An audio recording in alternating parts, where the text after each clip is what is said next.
Este é mais um Trocando Ideias. Eu sou o Gálvaro Júnior e nós temos estado junto com você, juntinhos aqui nas redes, né, sociais, tanto no Instagram, Facebook, YouTube, tanto da Aliança como também da Igreja Sal da Terra. Nosso objetivo com o nosso podcast é para que você conheça seu potencial e aprenda a liberá-lo em toda a sua plenitude. Vamos desenvolver aquelas sementes que Deus, o Criador, colocou na vida de cada um de nós. Essa é uma promoção da Aliança Evangélica.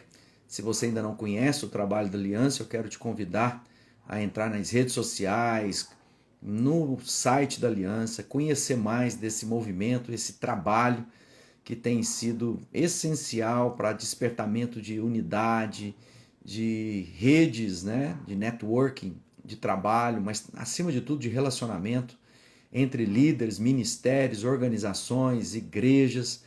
Tem sido um tempo maravilhoso caminhar com homens e mulheres de alto compromisso com o Criador.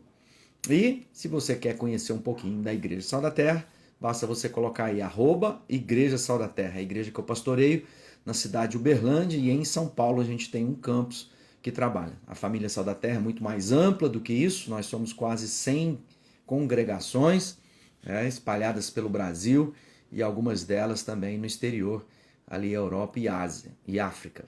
Bom, cada semana a gente tem um bloco de 5 convidados. De segunda a sexta-feira, nós estamos sempre ao vivo, tanto pelas redes sociais como pela Rádio Cidade, né? Nas 104,1, o dial ou a sintonia, e você pode também ouvir diariamente no final do dia o reprise do nosso Trocando Ideias. Então tem sido um tempo espetacular.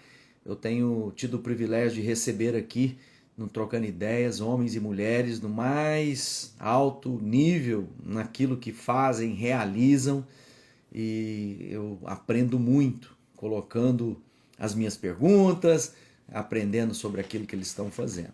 E hoje não podia ser diferente. Estou recebendo José Prado, um pastor, tem trabalhado há muitos anos, né? Principalmente aí agora, mais recentemente, no trabalho com os imigrantes. E a gente vai contar a história do Zé Roberto e ele vai nos ajudar a entender as realidades, né? Do estrangeiro, do refugiado, e que tem enfrentado grandes desafios. A Bíblia diz que nós devemos cuidar do estrangeiro na nossa vida. Vamos lá convidar Zé Roberto. Se você está comigo aqui nas plataformas, coloca aí qual cidade você está falando ou está conectado. Coloca também a sua pergunta, que eu vou tentar elaborar aqui. A Eva, que está aqui com a gente, já colocou ali, a Eva está sempre conosco, lá de Portugal, que alcança outras nações, outros povos, e todos os nossos podcasts depois estão disponíveis nas plataformas de áudio. Você pode encontrar aí. Deixa eu só ajustar aqui. Boa tarde, meu amigo José Roberto. Que bom estar com você, revê-lo. É sempre muito gostoso ouvir de você, da sua experiência. Obrigado pela disposição aí de estar com a gente aqui no Trocando Ideias. Boa tarde, Gálvaro. Eu que agradeço. Tremenda oportunidade de colocar a conversa em dia, né? Nesses tempos de pandemia, os encontros pessoais ficam mais difíceis, mas a gente aqui, pela telinha, vai se comunicando e é uma alegria poder falar com você, para compartilhar com o seu público o que Deus está fazendo aí pelo mundo. Então, Zé Roberto, vamos começar as apresentações, né? Contando a história, sua família, conta um pouquinho da sua própria jornada aí, antes da gente falar exatamente daquilo que você está fazendo agora. E, rapaz, vamos precisar de mais tempo, hein?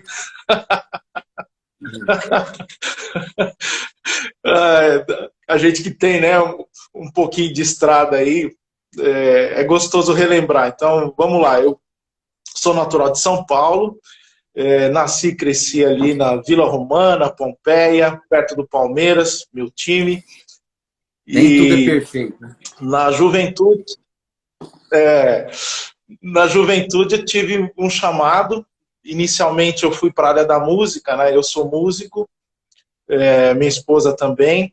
E em 85 nós decidimos dedicar a nossa vida em tempo integral ao Senhor num ministério chamado Milad, Ministério de Louvor e Adoração.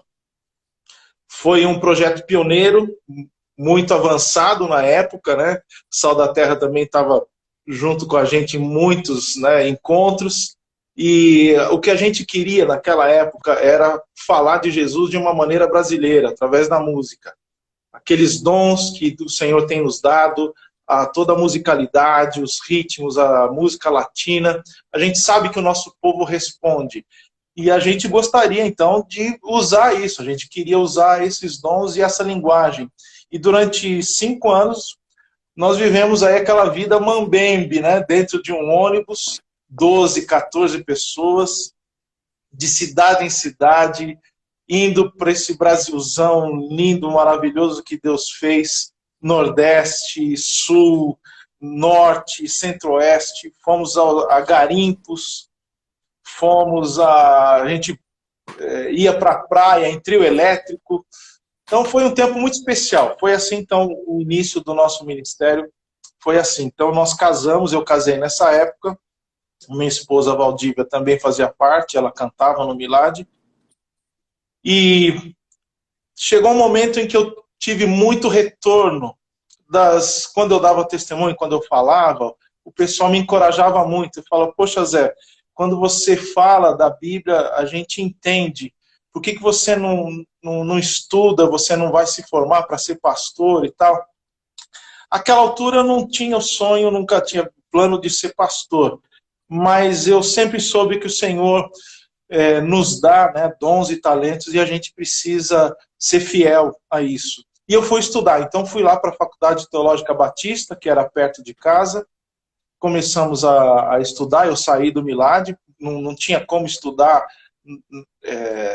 trabalhando, viajando, né? Nós ficávamos fora cerca de 20, 25 dias por mês. Então eu decidi sair, e aí fui para a Faculdade Batista. E nessa época, uma outra alegria muito grande, que é a segunda fase de ministério que eu tive, foi na IBAB, Igreja Batista de Água Branca. Estavam ali amigos queridos, o Ed, a Silvia, o Nobu, Israel, Jaime, e a gente chegou ali, né, querendo ajudar com aquilo que a gente sabe, né, dirigindo louvor e tal, e foi naturalmente inclinando a nossa ação ali na igreja para missões, e combinou com o convite da gente fazer parte da equipe pastoral. Depois de alguns anos,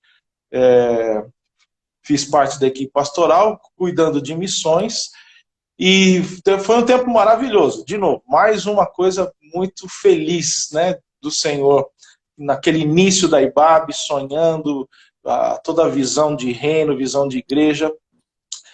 E completei os meus estudos e fui para Costa Rica para fazer missiologia, porque o chamado missionário falou mais alto. Mas nessa época, enquanto eu estava estudando, estava ali na IBAB,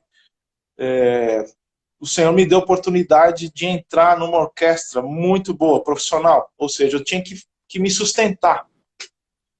Eu tinha a música como ferramenta, né? O Milad era música purinho, e quando eu saí, eu perguntei, Senhor, eu vou me preparar e tal, mas como é que eu vou me sustentar? Ele falou assim, o que você tem na mão? Eu falei, eu tenho uma flauta e um sax, então é isso que você vai usar. E eu não entendi muito bem, né? Mas depois de 2, 3 semanas, o governo do estado de São Paulo abriu um edital, estava criando a Orquestra Jazz Sinfônica do estado de São Paulo. Eu me inscrevi, fiz o teste, passei, e foi maravilhoso, porque além da música ser muito boa, a grana era muito boa também. O que normalmente não acontece. Às vezes a grana é boa, a música é ruim, às vezes a música é ruim, a grana é boa, mas ali tanto a música, a companhia e a grana eram boas. A Orquestra de São Paulo. E foi assim que eu... Jazz Sinfônica. Jazz Sinfônica, que a gente fazia a mesma pegada do Milad, ou seja, música brasileira, música latina, música contemporânea, mas no caso da orquestra, com a linguagem jazzística, com a linguagem erudita. Eu entrei na cadeira de saxofone e o sax era responsável também por tocar flauta e clarinete. Então, às vezes eu ia para os concertos, assim, com 4 instrumentos, flauta em sol, flauta em dó, clarinete, sax tenor, e do meu lado quem estava, né? Milton Nascimento, Tom Jobim, Ivan Lins, assim, era sonho, né? Eu falei, é verdade isso, né? Que eu estou aqui com o Milton a 2 metros de distância, o Tom Jobim está ali.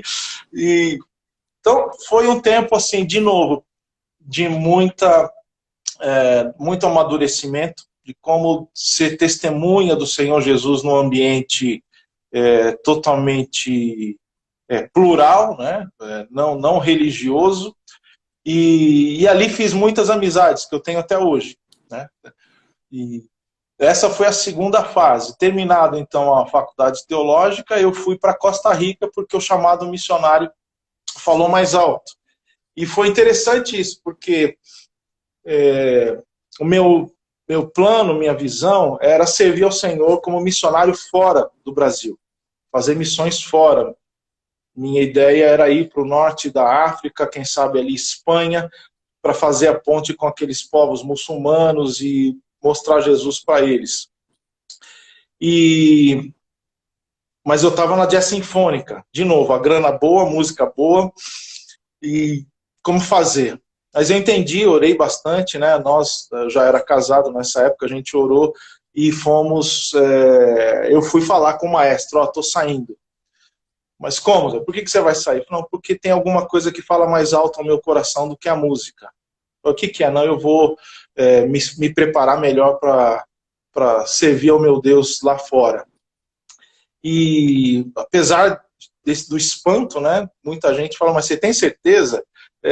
Um cargo público, música, tudo, você está super bem. Eu falei: não, mas aí de novo, a segunda conversa, né, com o Papai do Céu. Ele falou assim: Zé, a música você vai ter na eternidade, missões é agora. Então eu tive paz nessa decisão, ouvi, né, essa voz falando isso para mim, e deixei a jazz sinfônica e fui para Costa Rica, enviado pela IBAB para estudar missiologia, e ali eu tive um encontro muito frutífero com a teologia latino-americana, com a missão integral, com os autores, os missionários que dedicavam a vida ali, Ron Stam, Sidney Roy, Paul Bergsman, gente que dedicou a sua vida a fazer discípulos na América Latina. E o meu convívio era com alunos, então, do Peru, da Colômbia, de Cuba, e eu fui entendendo que na nossa caminhada teológica, missionária aqui no Brasil, a gente não sabia muito sobre a América Latina. E naquela época, isso tem 20 e poucos anos, talvez 30, eu fui despertado para essa realidade. Na verdade, eu fui confrontado, porque os meus referenciais àquela altura eram todos do norte, da Igreja do Norte. E eles falaram: pô, você não conhece Paulo Freire? Você já ouviu falar? Paulo Freire é brasileiro. Mas tantos outros, né, teólogos brasileiros e tudo. E eu fui, então, imerso nesse ambiente de América Latina, que foi muito bem, foi muito saudável. Não fiquei o tempo que eu gostaria lá em Costa Rica, porque minha esposa ficou grávida, já era a segunda gravidez, o Gabriel, meu primeiro filho, nasceu aqui no Brasil e a gente foi. E foi um tempo muito difícil, porque a gravidez foi um processo muito milagroso de Deus. A gente, durante o tempo que estava no Milad, não queríamos ter filhos, estávamos evitando. Depois descobrimos que não era possível, que tinha um problema sério que impedia, fizemos tratamento, aí veio o primeiro filho. O segundo, né, que estava em Costa Rica, foi a Mariana. e foi uma gravidez também de alto risco, e a gente precisou voltar ao Brasil. E aí voltar ao Brasil, sendo que eu queria ir para, né, para a Espanha. Como assim, né? E, de novo, a terceira vez, né, que o Senhor falou para mim, ele disse assim, o que eu te chamei? Para onde eu te chamei? Aí eu respondi, é para fazer discípulos. Então é isso que eu vou fazer. Eu chamei você para fora? Você viu um chamado especial para qualquer outro lugar? Eu falei, não, Senhor, meu chamado é fazer discípulos, então eu vou te usar sim. E logo depois, então, desse retorno, eu fui convidado pela MIAF, Missão para o Interior da África, para administrar a missão. Estava num momento bem inicial ainda, e nós dedicamos ali 10 anos do nosso ministério na MIAF, e durante esse tempo eu encontrei então com a África, a Igreja Africana, e foi também um encontro muito frutífero, porque aquelas pessoas com uma simplicidade tão grande, uma pobreza tão grande, mas um coração enorme, um desejo de amar ao Senhor e de servi-lo que constrangia. Então, foi assim, novamente um chamado à realidade, né, do que é o reino. A igreja do Senhor é muito mais ampla do que a que a gente conhece aqui no Brasil. E eu fui me convertendo, então cada contato desse foi uma nova conversão. E a igreja na África, em especial, foi ali que eu tive contato com os primeiros refugiados, andando por aquelas vilas e aldeias, povos fugindo, né, da violência, a violência tribal, aquelas milícias que já atuavam naquela época, mas não eram tão conhecidas, e aquelas famílias deslocadas. Então foi ali meu primeiro contato.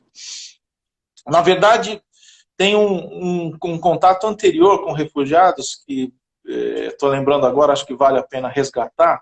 Em 1999, eu estava num congresso de missões da Aliança Evangélica Mundial, Comitê de Missões da Aliança Evangélica Mundial, fez um encontro em Foz do Iguaçu em 1999. E ali, durante o encontro, houve um pedido de socorro, porque a Indonésia estava, e Timor-Leste estava em processo de separação. Na verdade, o Timor queria a independência, a Indonésia não estava querendo, né, não estava feliz com essa ideia, e houve um conflito muito forte dentro do Timor-Leste. E vários missionários, equipes missionárias, ficaram presas, porque os voos foram cortados, telecomunicação foi cortada, e havia então uma equipe com uma brasileira que havia ficado lá dentro sem resposta. E então, durante o congresso, houve esse pedido. E eles falaram assim, olha, vocês brasileiros são os únicos que conseguem entrar, porque vocês têm, por causa do passaporte, vocês têm visto já, vocês não precisam de visto para entrar na Indonésia e no Timor, então vocês são qualificados para ir. E eu me dispus, na época fui eu, a Margareta, o Siung, nós fomos em 3, fizemos uma campanha, levantamos doações de leite em pó para as crianças e de bíblias, e foi interessante porque a gente entrando ali na Indonésia com Bíblia, você sabe que é um país muçulmano, e a gente conseguiu entrar sem problemas, fomos a Timor-Leste, e lá no Timor eu tive contato ali, foi o mais próximo que eu tive do conflito, porque o conflito ainda estava acontecendo, o exército da Austrália, de Portugal, da Tailândia estavam ali numa força da ONU especial. E o primeiro lugar que me levaram para que a gente distribuísse o leite em pó foi um acampamento dos refugiados, de pessoas que estavam deslocadas. Então, aquela muvuca, vou falar essa palavra, sabe? Aquele burburinho, centenas de famílias num ginásio, o impacto daquela visão, né? As pessoas em esteiras no chão, com uma panela, com um saquinho de roupa ali, iam andando ali no meio deles, deixando leite, eles olhando assim, assustados para nós. Quem são esses, né? De onde vem isso? E aí, no meio desse povo, eu vejo um garotinho que me chamou a atenção. Ele estava com a camisa da seleção brasileira. E ele veio na minha direção e eu entreguei e ali ficou estampado. Então, aquele sorriso, a camisa da seleção brasileira. E assim, tem muitos detalhes que não dá para compartilhar agora, mas eu pude perceber como o passaporte brasileiro, como nós brasileiros temos portas abertas em muitos lugares do mundo. E eu falei, não é justo, a gente não pode se negar a ser bons mordomos disso que o Senhor nos deu, porque outros povos não têm isso. Mas nós brasileiros temos a simpatia e o livre trânsito em muitos países. E aí eu voltei e essa questão dos refugiados ficou, né? Bom, eu tive aí depois trabalhando com a CEPAL, teve um ministério no Nordeste, Brasil 2010, eu lembro que a gente estava junto nesses projetos aí, e plantação de igrejas, né, na América Latina, aqui no Brasil, no Sertão. Eu fiquei 5 anos no Sertão ali, trabalhando, encorajando a liderança que já existe, né, da igreja brasileira ali, a que fosse para as aldeias, fosse para os quilombos, fosse para as tribos indígenas. É um trabalho missionário transcultural muito próximo das igrejas. E eu lembro nessa época de chegar com a informação, né, por exemplo, em João Pessoa, em Pernambuco, ali em Recife, e mostrar o mapa, né, das tribos indígenas não alcançadas do Nordeste. E eu falei, vocês conhecem esse mapa? Aqui é um mapa da Paraíba, João Pessoa está aqui. E aí tinha povos indígenas não alcançados a 20 quilômetros de distância, a 30 quilômetros de distância. O mais longe é 80. Eu falei, o que impede a gente de chegar até eles, né? E foi um tempo, de novo, muito frutífero, de abrir os olhos, né, da liderança em geral. Eu dei aula no seminário ali da Juvep, Sérgio Ribeiro, e gente muito querida, ia para o sertão com essa mesma chamada, né? Vamos juntos, vamos alcançar esses que estão aqui. E voltei para São Paulo, depois de alguns anos, lá 5 anos em João Pessoa, voltei para São Paulo e estava pastoreando com um amigo querido, Rudemar, uma comunidade chamada Comunidade Raízes. E ali no Raízes, pastoreando ali no dia a dia, eu recebo um telefonema de um missionário que era da igreja local, era membro da igreja, estava em missões e falou, pastor, eu tenho um pedido para você. Uma família síria me contactou, eles estão indo para o Brasil, foram expulsos da sua terra, da sua casa, pelos terroristas, e eles compraram a passagem, conseguiram visto, mas não tem ninguém, não conhece ninguém, não sabe nada do Brasil, e você não pode acolhê-los aí na sua igreja. Eu só consigo pensar em você. Eu falei, pois bem, eu aceitei esse desafio, né? Topei encarar, mesmo sem saber naquilo que eu estava entrando. Mas antes disso, teve uma experiência, uns 6 meses antes, que a Síria já estava em guerra. Eu fui ao centro da cidade comprar alguma coisa para a igreja, algum equipamento de som ali na Santa Efigênia, talvez você conheça lá, é o lugar onde a gente vai, né, comprar equipamentos, microfones e tal. E eu fui comprar alguma coisa para a igreja e entro numa loja daquela e percebo um sotaque diferente do vendedor, aquele que estava me atendendo e tal. Depois eu fui saber que era o dono da loja. Mas eu perguntei, você não é daqui, né? De onde você é? Ele falou, eu sou da Síria. Falei, puxa, que legal. Que lugar da Síria? Ele falou, Homs, a cidade de Homs. Falei, interessante. Eu orei, nós oramos na igreja, eu sou pastor, e nós oramos pela cidade de Homs no último domingo. E isso devia ter sido na segunda ou na terça-feira, então estava muito recente. E aquele homem olhou para mim assim com uma cara de assustado, falou, você tem 5 minutos? Eu queria conversar com você, vamos tomar um café. Aí eu fui, a gente atravessou a rua, foi tomar um café, e ali durante o café ele falou, a minha família está lá em Homs.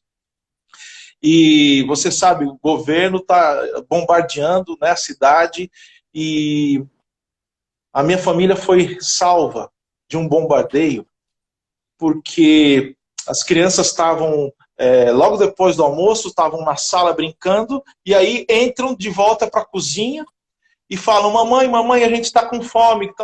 E a mãe falou, mas vocês acabaram de comer, volta lá brincar. Fala, não, não, não, as crianças encheram tanto a mãe que ela falou, tá bom, eu vou fazer alguma coisa, fica aqui que eu vou preparar alguma coisa para vocês comerem. E nisso, um morteiro, uma bomba, cai no prédio e destrói toda a parte da frente, que era exatamente onde eles estariam, mas a parte de trás do prédio foi preservada. E ele falou assim, quando você falou que orou por Homs, na hora eu entendi. Deus ouviu a sua oração e preservou minha família por causa da oração de vocês. E aquilo foi um choque, né? Porque a gente sabe que Deus ouve as orações, sabe que nossas orações não ficam no vácuo, mas você ter um retorno tão contundente desse, e a própria pessoa falando, olha, eu entendo que foi resposta de oração a nossa família ter sido preservada. E daí, então, eu tive uma convicção, né, de que o Senhor iria abrir alguma porta para eu ministrar para os sírios. Então, quando esse missionário me ligou, eu falei, ok, eu vou receber. O que eu não sabia é que não era uma família simples, né? Nuclear, vamos dizer assim, né? Papai, mamãe, filhinho, né? Ou jovem, ou adolescente, ou criança. Não, eram 18 Era pessoas. Era família, né? 18 pessoas. A família inteira veio, os bisavós com 80 anos, filhos, netos e bisnetos. E a gente hospedou eles na nossa igreja, a sala de escola dominical foi transformada em dormitório, a gente abriu uma mesa e fez comida especial, que a gente achava que era a nossa comida árabe, né? Para eles. Eles comeram com muita graciosidade, mas depois falaram, isso aqui não tem nada a ver com a comida árabe, nós vamos fazer comida árabe de verdade para vocês. E ali foi um resgate dessa veia missionária, né? Que eu estava em São Paulo e estava orando, Senhor, né, o que fazer, né? E nessa ocasião, então, eu entendi que eu devia deixar o pastorado na igreja local para pastorear refugiados, pessoas que, por força, têm que ser deslocadas e sair da sua terra. Então, de lá para cá, são praticamente 8 anos, parece bem mais, porque as experiências são muito intensas, mas foi isso, a gente organizou, né, vários ministérios que hoje acolhem igreja, acolhem refugiados, montamos uma rede de igrejas que acolheram muitas famílias, e isso tudo culminou nesse ministério que eu acabei abrindo, né, porque é muito específico essa questão do refugiado. Ninguém trabalhava especificamente com isso, só as organizações católicas. Então eu decidi que devia abrir uma organização especialmente focada nisso. Então a Abuna é essa organização e nós temos trabalhado então debaixo desse guarda-chuva, acolhendo, capacitando, integrando refugiados e imigrantes em situação de vulnerabilidade. Não só aqui no Brasil, mas em outros lugares. Então, falei bastante, mas dei um panorama geral aí de 35 anos de caminhada. Bom, vou começar agora, assim, de muitas coisas que você falou, que enche o nosso coração aí de um certo desespero para ajudar e fazer alguma coisa, né? Acho que todas as vezes que a gente é confrontado com realidades como você foi vivenciando, a construção de Deus, né? Expondo a situações, não de ouvir falar, mas de ver, né, com seus olhos, isso acaba gerando esse engajamento da sua história, né? Milad desperta tudo isso aí nesse ministério Mambene, como você colocou, vendo realidades do Brasil, né? Sai do eixo São Paulo, e aí de repente você até começa a ver um Brasil que normalmente quem está na cidade grande não entende completamente, né? Apesar de ver caricaturado, às vezes na televisão, mas entrar para esses rincões brasileiros aí é outro momento. Mas eu queria começar lá, porque você falou uma coisa importante. Primeiro, que nós brasileiros temos a graciosidade da parte de Deus, porque nós não significamos medo, afronta, nada, né? Ou seja, o brasileiro é o cara do futebol, é o boa praça, né? E que esse passaporte tem um valor, né? Inclusive no tráfico internacional, né, de documentos, o passaporte brasileiro, você pode ter brasileiro com qualquer cara, né? Você tem. Eu estava na Flórida na última, mais recente viagem, lá em 2019, e nós estávamos num shopping center e vi uma família. Eu falei, nós, os chineses estão invadindo mesmo. Na hora que eles chegaram perto, estavam falando português, né? Então eram brasileiros. Então nem o brasileiro sabe fazer assim, ó, essa é a cara do brasileiro. Nós somos. E isso para a igreja é uma característica que precisa ser compreendida e uma virtude, né, de falar com os povos. Como é que está a igreja nesse despertamento? Ela entendeu isso? Quando você lida, porque você vem lidando com a igreja desde Milad, passando por CEPAL, treinando líderes, pastores, a gente junto lá no Brasil 21, 2000, né, que vinha falando de despertamento, plantação de igrejas, cidades menos evangelizadas, empenho, treinamento, capacitação, pesquisa. Essa igreja brasileira que cresce a partir da década de 90 de maneira excepcional, tem entendido esse privilégio, mas ao mesmo tempo essa responsabilidade? É uma pergunta bem, bem séria. Eu queria ter uma outra resposta, mas o que eu vou dizer é que nós tivemos bons momentos, e eu vou testemunhar da minha história, né? Eu tenho é uma história recente, 30 anos não dá para avaliar muito, mas nesses 30 anos nós tivemos um despertar e um engajamento muito forte em missões. Muitas igrejas se envolveram, muitos missionários foram enviados. Nós temos, assim, com muita alegria, gente muito boa que foi enviada, foi mantida. O movimento de oração foi tremendo. Plantação de igrejas, ou seja, sim, de uma certa forma nós respondemos. Mas eu posso pontuar para você que talvez de 10 anos para cá, um vento estranho bateu na igreja brasileira. E a teologia da prosperidade, ela fez um estrago muito além do que a gente pode imaginar. O que essa teologia, né, confrontou? Porque começaram a surgir pessoas pregando justamente o contrário do que a gente falava para a igreja, que nosso papel é fazer discípulos de todas as nações, enviar missionários, se engajar, orar, interceder, povos não alcançados.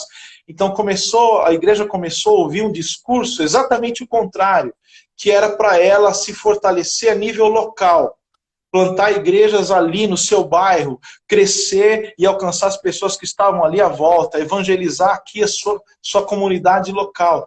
E não mencionaram mais e não falaram mais sobre essa riqueza do chamado brasileiro, como você mesmo falou, essa graciosidade que Deus nos deu de poder ir para as nações.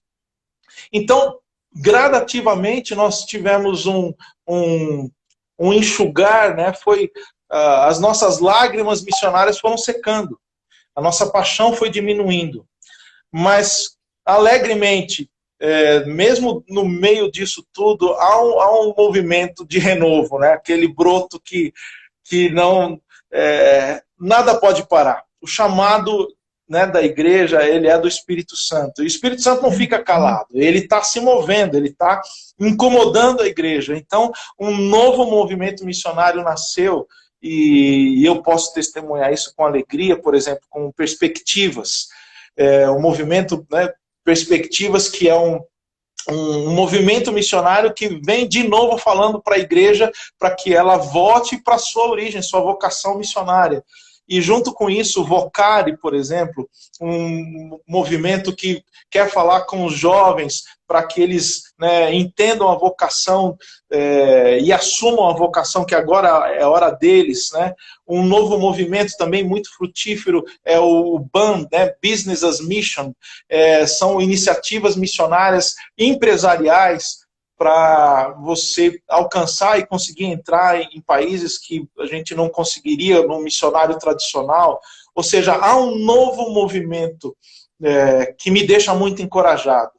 E então eu tenho, né, eu faço essa avaliação de que a gente teve um avanço, depois um forte retrocesso, e agora estamos caminhando firmemente de novo em direção aos Deixa eu povos. te fazer uma pergunta, assim, para ser considerada, né, dentro da sua experiência vasta de lidar tanto com o campo missionário, como com essa igreja enviadora, com essa mobilização de missões. Eu não acho também que pode ser que no Brasil, o que a gente aconteceu? Houve um momento em que a igreja madura, já de muitos anos, e ela, de repente, é despertada e ela começa, então, a entender seu papel. Mas, ao mesmo tempo, no meio de tudo isso, há um despertamento que começa a gerar um tanto de gente que outrora essa igreja madura não via. Porque agora há uma demanda de gente nova chegando na igreja, de discipulado, de cuidar do povo, de aumentar o prédio, porque o prédio não está cabendo, que foi demandado dessa igreja olhar para os lados e falar assim, o fruto, essa árvore está dando fruto. Talvez seja porque a gente estava semeando em quantidade lá fora. E, de repente, por um primeiro momento, as pessoas falam assim, eu não posso dar um testemunho ruim para os lá de fora, eu preciso cuidar desses que estão aqui também. E agora, de novo, ou seja, a gente começa a aprender a cuidar dessa quantidade de frutos e começa a criar sistemas, aprendemos a fazer, e de repente, de novo, fala assim, bom, agora nós encontramos como cuidar desse povo, nós precisamos voltar naquilo que a gente vinha fazendo, e por um tempo a gente descuidou um pouco, porque a gravidez, ao invés de gerar um filho, chegou quíntuplos, chegou sextuplos, chegaram... E aí a mulher e o marido estavam lá, o pastor, e aí ele falava assim, eu tenho que trocar fralda, eu tenho que arrumar leite. E às vezes eu estava meio assim, eu e minha mulher sozinho, um filho único, a gente podia pensar nessa viagem longa, distante. É porque eu estou vendo um pouquinho da história nossa também, né? Como igreja. Despertado lá, nisso que você está dizendo, década de 90, sonhando, evangelização, falando de missões, o povo, de repente... as coisas começaram a crescer, você fala, poxa, e agora? Como é que a gente faz? Eu estou precisando de obreiro para atender o orfanato que eu tenho aqui, estou difícil de manter o obreiro lá fora. Né? Você acha que pode ser apenas um ciclo, mas que essa igreja vai sim responder? Porque Deus te levantou, por exemplo, mais recentemente para falar de um nicho que antes não estava sendo falado. De repente Deus te levanta e fala assim, não, então vou cumprir meu papel. Pode ser, estou sendo otimista demais. Não, eu concordo. As igrejas que tiveram e que têm, né, uma visão bíblica ampla, madura, que foram, né, solidificadas na palavra, eu concordo sim que há essa retração, né, por conta de uma demanda local, mas que agora ela volta a olhar para fora de novo. Concordo. Em igrejas sadias. E eu quero crer com você que várias outras vão voltar. Estão voltando. Na verdade, a igreja... nós somos essa mistura, né? Igual nós seres humanos, nós somos essa mistura de barro e de espírito. E a igreja é essa noiva que, enquanto a gente não for arrebatado, nós vamos ter essa luta com as nossas demandas, com o pecado, com limitação de visão. Mas eu creio no guiar do Espírito Santo. Eu tenho falado, nessa noiva, essa mulher, só Jesus dá conta dela. A gente está tentando resolver umas coisas que é só Jesus na causa, né? Bom, aí eu quero encontrar algumas definições para quem está aqui com a gente ouvindo, né? A gente tem um trabalho, a gente fez até uma capacitação nos refugiados na Síria, nos campos de refugiados que tem de sírios, né, por todo mundo aí que está acontecendo as guerras. Define essa questão. O que é um refugiado? O que é um migrante? Quais são as características que marcam aí? Falar, vou encontrar o refugiado. Por que é diferente da pessoa que muda por uma condição ou muda por outra condição? Apenas para definir, para as pessoas entenderem quando a gente está falando assim, não, nós estamos trabalhando com os refugiados e a definição é essa. O refugiado é aquele que migra, que sai da sua casa, da sua terra, não porque ele planejou, porque ele sonhou, mas porque ele é forçado a sair, senão ele morre. Há um risco de vida, né? A definição da ONU, porque o refugiado é um instituto jurídico, né, internacional, são pessoas que, por fundado temor de perseguição, seja por guerra, conflitos armados, perseguição religiosa, pertencimento a grupos políticos ou sociais distintos, se veem então forçados a sair do seu próprio país para preservar sua vida. Fazendo contraste com o outro migrante ou imigrante que vai para um outro país trabalhar ou estudar, ou simplesmente decide mudar para um outro país, essa mudança ela é fruto de um sonho, de um planejamento. A gente começa a aprender a língua, a gente vai na internet, começa a pesquisar o país e tudo. E quando chega no país, é a realização de um projeto, de um sonho. A gente se alegra. Poxa, que bom, consegui, agora eu vou para frente. O refugiado é exatamente o contrário. É o seu pior pesadelo. É a sua dor mais difícil, porque ele não tem condição de ficar na sua raiz, ou seja, ele é arrancado. Uma das palavras que expressa isso, a gente não usa muito, mas pessoas desarraigadas. A origem da palavra é raiz, né? Então é como se fossem arrancadas da terra à força. E aí quando ele chega, por exemplo, aqui no Brasil, ou em outro país, é o seu pior pesadelo. Ele não queria estar aqui. Muitas vezes durante o caminho ou antes na sua casa ele sofreu muitos traumas, muita violência, viu seus familiares sendo assassinados, seus filhos mortos, sua esposa violentada. Então são histórias muito diferentes de um migrante laboral, por exemplo. Alguém que vai trabalhar em Portugal, no Japão, na Espanha, vai porque planejou, mas o refugiado então é aquele que sai da sua terra à força. O Brasil, na sua característica, a gente falou um pouquinho sobre isso, a sua formação. Então, por exemplo, nós temos os sírios, que faz parte da sociedade brasileira, né? Temos os clubes espalhados pelo Brasil, sírios libaneses. Nós temos, dentro do Brasil, algumas alianças que em outras partes do mundo seriam impossíveis, né? Judeus e árabes fazendo trabalho juntos, né? Nós temos a África, principalmente a de língua portuguesa, que vê no Brasil, que se mistura a nós. Nós somos esse povo misturado e, por isso, nós somos fruto dessa migração, né? Que, por alguns de refugiados da guerra, desde a Segunda Guerra, ou pelas situações de extrema pobreza na Europa. Quando a gente fala assim das famílias italianas, sou de família italiana, né?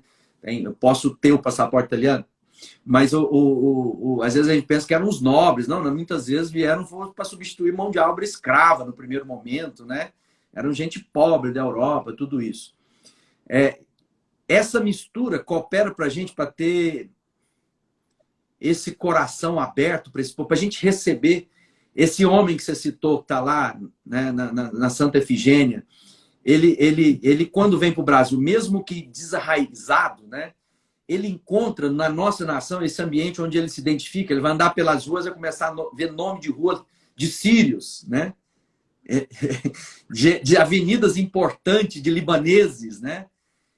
Nós somos esse povo, essa nação capaz de receber essas pessoas, e a igreja é essa porta de entrada? Nós temos tudo para ser. O brasileiro, de maneira geral, nós somos mais abertos. Se você fizer uma comparação e perguntar, por exemplo, para mesmo refugiados que passaram por outros países antes de chegar aqui no Brasil, eles vão falar que nós tratamos as pessoas de maneira muito mais aberta e acolhedora do que qualquer outro lugar. Isso é verdade. Porém, então aí o outro lado da moeda. Porque nós somos essa mistura de povos, né? Os japoneses, o italiano, o polonês, português, africanos, né, de várias nações. Então, nós somos essa mistura. Porém, ultimamente, aí, por conta de um novo vento aí ideológico que muito fundamentalista, muito defensor do nacionalismo extremo, né? Começou a ser refletido aqui no Brasil também um sentimento de xenofobia, ou seja, aquela aversão pelo estrangeiro. Mesmo sem saber, muitas vezes a pessoa nem sabe a história, mas como vê, por exemplo, a gente acolhe, já acolhemos muitos sírios, iraquianos, jordanianos, gente que vem do Oriente Médio. E aí, sem saber, a pessoa, assim, às vezes eu vou numa igreja acompanhando, né, tendo um deles comigo, mas e se for um terrorista? Então já pega aquele estereótipo de que árabe é muçulmano e terrorista. E isso fere. Então, nas nossas conversas, né, no grupo pequeno, quando a gente senta para conversar durante a semana, eles falam, olha, eu fui naquela igreja e o pessoal ali ficou com medo de mim. E isso é muito triste. Essa pessoa que ela se percebe rejeitada porque ela né? Não tem o que fazer. Ele nem abriu a boca, mas ele é rejeitado pela sua feição, pela sua barba. E então, ainda temos. Por isso que é importante a gente trabalhar, e grande parte do meu ministério é ir até o povo, até as igrejas, até a sociedade de uma maneira geral, e falar que essas pessoas são pessoas como nós, que têm sonhos, têm lutas, têm dores, e estão aqui para construir juntos. Então, esse é um grande parte do ministério do Abuna, é justamente mostrar para a igreja que são pessoas como nós. E aqui deixa eu levantar uma bola, que eu também tenho falado, e aproveito para falar para você também, que no meio dessa questão da xenofobia, existe o racismo da nossa sociedade, que está ali, está muitas vezes camuflado, mas que quando, por exemplo, eu fiz uma pesquisa, já tem uns 5 anos, eu levantei as agressões aos estrangeiros, né, no Brasil. 95% das agressões aos estrangeiros, ela tem um foco, um perfil. Você consegue construir, identificar. São negros. Podem ser negros africanos, podem ser haitianos. Mas há uma violência natural nossa, da sociedade brasileira, contra as pessoas negras. E aí se soma. Então, junto com isso, ele é um imigrante. Então, volta para sua casa. Aí você tem a xenofobia e o racismo trabalhando juntos. Por isso que é importante para a gente falar para nós, né?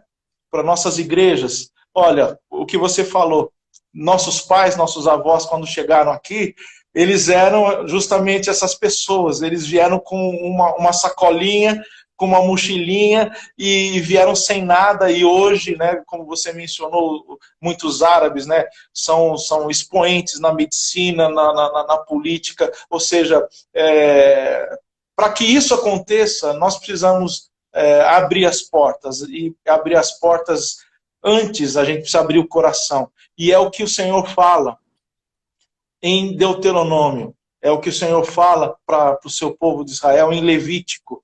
Ame o estrangeiro, porque vocês foram estrangeiros no Egito. Então, essa mensagem precisa ser reverberada, multiplicada. O chamado, no mesmo capítulo que tem lá Levítico 19, ame ao seu próximo como a si mesmo, um pouquinho mais abaixo está, ame ao estrangeiro, porque vocês foram estrangeiros no Egito. Então, essa é uma vocação da igreja. E ninguém mais tem essa vocação, só o povo de Deus. Aqui na nossa congregação, a gente tem uma sala de português para estrangeiros, né? Então, a gente atende sírios, haitianos, temos na comunidade, congregando mesmo, alguns desses que são irmãos em Cristo, né? E temos outros que vieram das suas realidades religiosas lá. Mais uma vez, aonde está a coisa mais estúpida de uma nação que talvez seja, fora de África, a maior nação negra do planeta, nós continuarmos com esse estereótipo de sermos catalogados como uma nação com preconceitos nesse nível, né? Aonde está a chave de olhar para a nação? É como dizer, né? Nos evangélicos, a maior população, a maior religião negra no Brasil são os evangélicos, né? São principalmente os pentecostais. E a gente ainda, nessa estupidez, né, de racismo, né?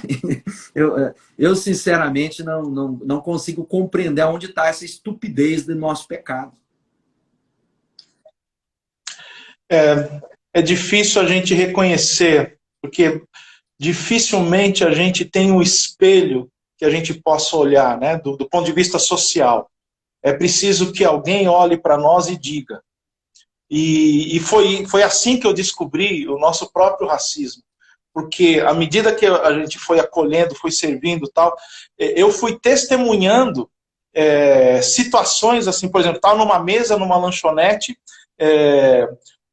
eu mais uma pessoa, um brasileiro e um africano, um pastor do Congo, ali comigo. E aí a pessoa vem servir, pergunta para mim o que eu quero, para o outro brasileiro o que eu quero, e não fala com o meu irmão pastor do Congo, que está ali do lado. E ele olha assim e falou, e eu? Aí a pessoa olha assim com muita má vontade. Eu falei, Senhor, como às vezes a gente não percebe. Então, quando a gente tem um espelho e a gente pode olhar isso e falar, ó, vocês são assim. Aí é a hora da gente ministrar e que a palavra entra, né, justamente nessa hora.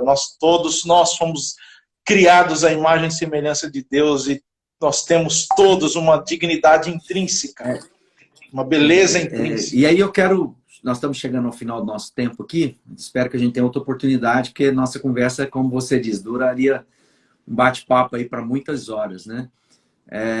O brasileiro também desconhece um pouco do nosso próprio continente. Você falou assim, olha, há uma certa ignorância a respeito da América Latina, isso segue. Não sei se é porque nós temos dificuldade da língua, nós estamos virados para o outro oceano, nós temos uma cordilheira que divide, e aquilo que a gente tem de fronteira mais fácil aí, às vezes envolve apenas narcotráfico e contrabando, né? Então a gente às vezes olha para aquilo como imaginando que essas nações são apenas isso. Como talvez a Europa olha para o Brasil ou como a gente olha para a África, né? A gente tem até dificuldade de definir a África como um continente. A gente pensa que todo africano faz parte do mesmo país, né?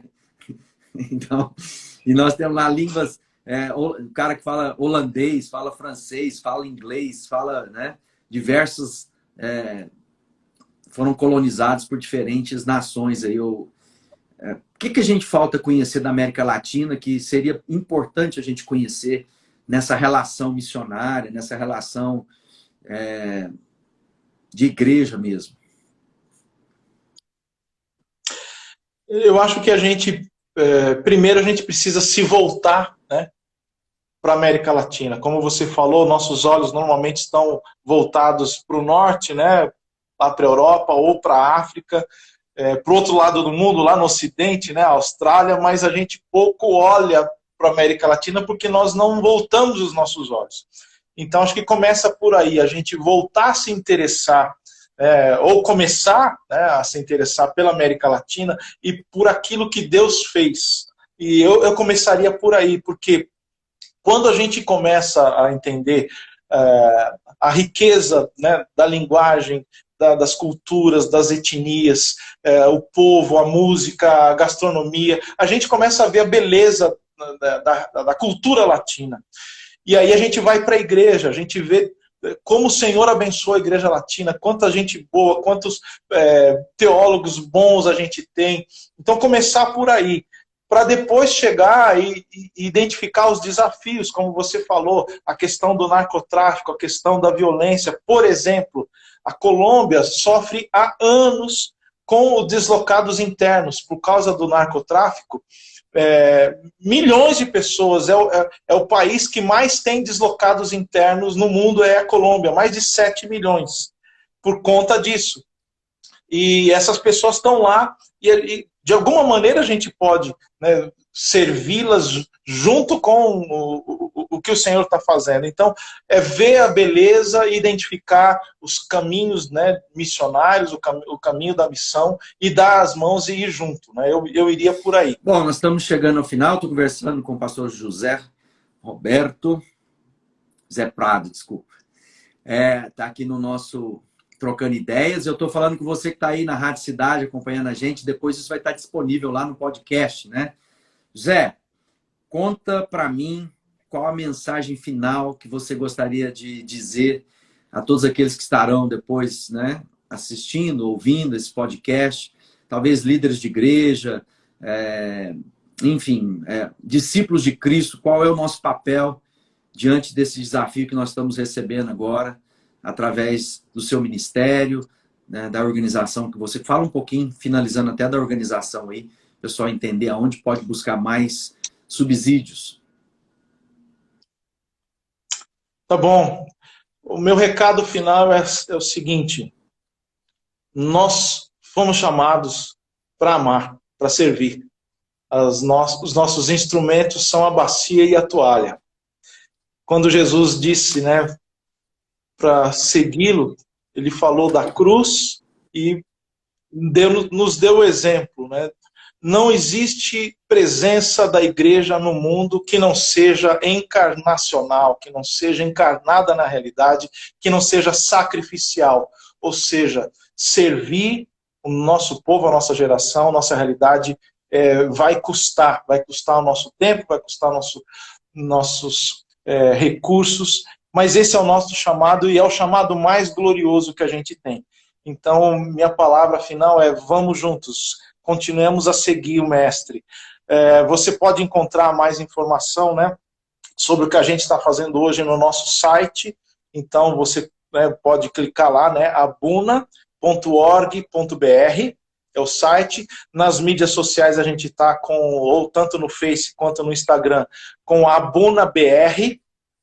E ali você tem os desafios. Por exemplo, agora, nesse instante, a gente está lançando uma campanha de socorro para Mianmar, que é o país que está lá sofrendo um golpe de Estado. Os militares tomaram o poder dia 1º de fevereiro e estão matando muita gente. E a gente então está abrindo uma campanha de socorro para aqueles deslocados, refugiados lá de Mianmar. Então, se você entrar nas nossas mídias, você vai ver esse apelo que a gente está lá. Nós temos uma base na Tailândia, que é ali do lado, e a gente vai entrar e vai servir essas pessoas. Então, esse é o meu chamado final.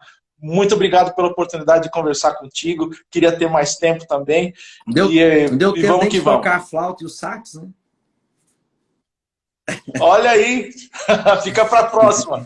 Tem um saxofonista aqui na igreja, ele é profissional, toca também nas orquestras, foi músico com bandas famosas aí no Brasil. Eu mandei para ele: olha, tem um companheiro seu aqui, estou conversando com ele, vem ouvir o que ele tem para dizer. Ele trabalhou na Espanha, ele estava lá na Espanha, que é o Hamilton Faria. Legal. Zé, muito obrigado pelo seu tempo, muito obrigado por compartilhar seu coração, e que a gente tenha a oportunidade aí, de alguma forma, de trabalharmos juntos a favor do reino. Vamos estreitar aí a nossa relação com o Sal da Terra, com a Aliança. Acho que seria importante você sempre estar com a gente ali na Aliança. Acho que a gente pode ajudar um despertamento das igrejas para cooperar, né, de várias formas. Às vezes falta, às vezes precisa de recurso financeiro, às vezes precisa de recurso de gente, às vezes precisa de mantimento, enfim. Queremos ser úteis aí nessa rede de proteção para quem já morou em outro país, entende o que é um estrangeiro, né? Eu tive a oportunidade de viver na Escócia e viver. O Gerson Ortega está aí com a gente, mandando um abraço. Ele também morou lá na Escócia com a gente. E a gente entende o que é uma nova cultura, os temores, né? E nos Estados Unidos, depois que eu morei. Então, quando eu olho para o estrangeiro, eu falei: a gente tem que ter um coração acolhedor, porque eu sei, porque eu já morei lá fora, eu sei quais são os desafios, né, de enfrentar uma nação nova, às vezes uma língua nova. Deus abençoe, muito obrigado. Falei com o Zé Roberto. Zé, Deus abençoe. Amém. Obrigado, Gálvaro, obrigado a todo mundo aí que entrou. Gerson, um abração aí para todo mundo e até a próxima. Deus abençoe.